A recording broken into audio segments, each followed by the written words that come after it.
All right, welcome back and thank you so much for staying.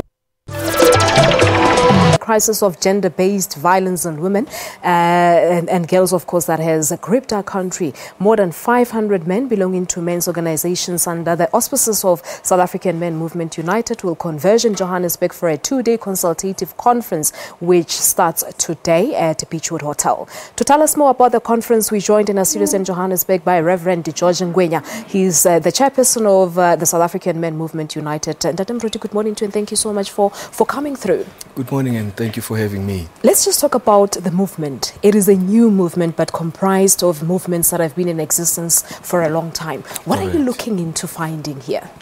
SAMMOVU is, as you have rightly said, a movement of men's organization, Men in Prayer, Men of Hope, South African Men of the Year Awards, and Social Development Men's Forum. Our intention as an organization is to help assist men restore their lives and be responsible leaders in their space, in their families, in their workplace, in society. With recent scourge of violence, our intention with this conference is to really respond to it not by being caught up in a hype, but respond to it by saying, let's gather in one room as men and ask ourselves hard questions. Ask ourselves, what is wrong with us as men? What is wrong with men, Reverend? I wouldn't like to preempt because that's the objective of the conference, to deliberate and diagnose the problem. What is wrong with men? Why do we treat our women and girl child in this degradation manner we do? I might say, however, that there are issues of absent fathers that might be contributing factors. There are issues of spirituality that might be contributing factors.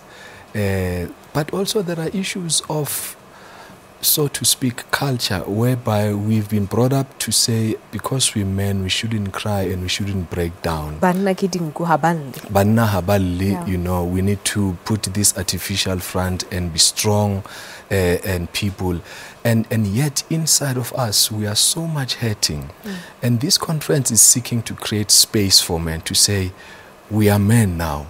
Let's talk to each other. Let's engage each other.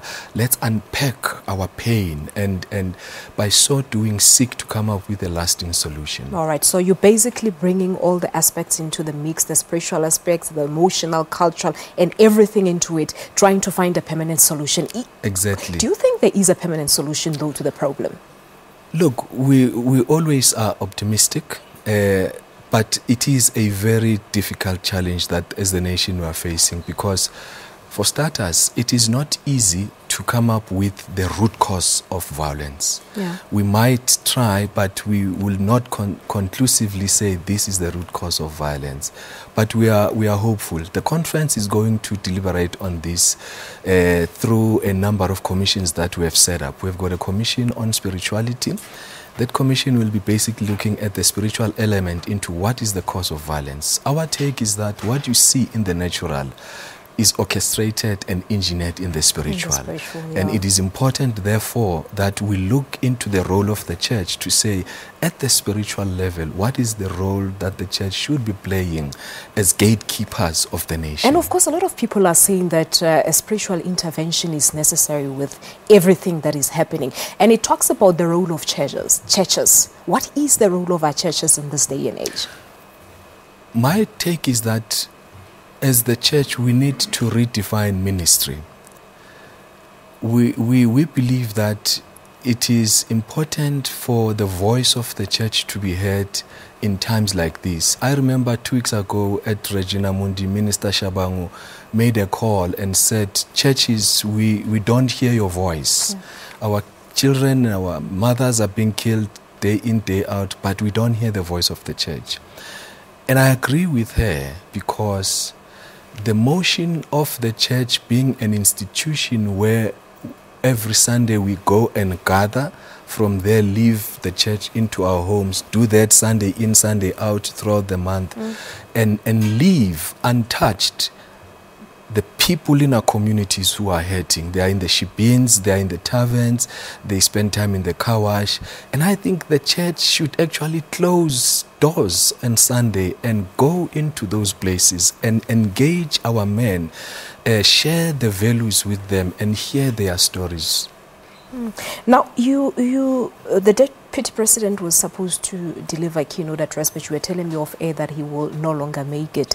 But two ministers, one from the Social Development Department and one responsible for the affairs of women in the presidency, will be there. The presidency, of course, being responsible for moral regeneration programs. Let us talk about the moral of our young people in this day and age. I was showing you a pic from Twitter, a young girl, half naked, with a message, "Bring me Peter," and of course giving out her numbers on social media. What has South Africa gone to? It is true. The moral fiber of our nation is a concern that we cannot ignore any further. And it includes the role of the church, but it also includes the role of us as parents, how we engage our children. But I also want to add that we need to take into account the influence of media into our young people. What is seen in media, what happens all over the country or all over the world, they deem it as the thing to be done. Yeah. And indeed, we definitely need to look into the moral fiber of our nation. I just watched the SAMMOVU last week Sunday, and the level of the dress code and the exposure of the body, it's just unacceptable. And you see that in churches as well. And you see that in churches as well. Previously, when we were growing up, you would not even approach the altar without having your head with your bare head and your shoulders showing. Yes. But it happens in this day and age. People go to partake in the Holy Communion, bare. Dressed as they want, yes. Dressed as they want. And so, really, we are at the crossroad as the nation. And this conference is really seeking to address all those matters, to say, let us go to the basics, let us dig deeper, and let us ask ourselves hard questions, not only on issues of violence against women and children, but also on issues of moral fiber of the nation. Yeah. It is therefore important to mention also the fact that the reason why we have invited the Deputy President is because his office is the custodian of the moral regeneration movement. But also we have invited Minister Shabangu because she's a minister responsible for women in the country. And we also will be having Minister Batabile Dlamini because she's responsible for social development. And as we know, that much of these killings happen within the social space in our community. And a lot of people were very concerned about the intervention by government, especially when all these things happened a few weeks ago. But you do have them in looking into coming out with a national strategy to fight the scourge of violence in the country. Correct. We look, the government is responsible for moral regeneration, but as communities, as NGOs, it is our responsibility to partner with government.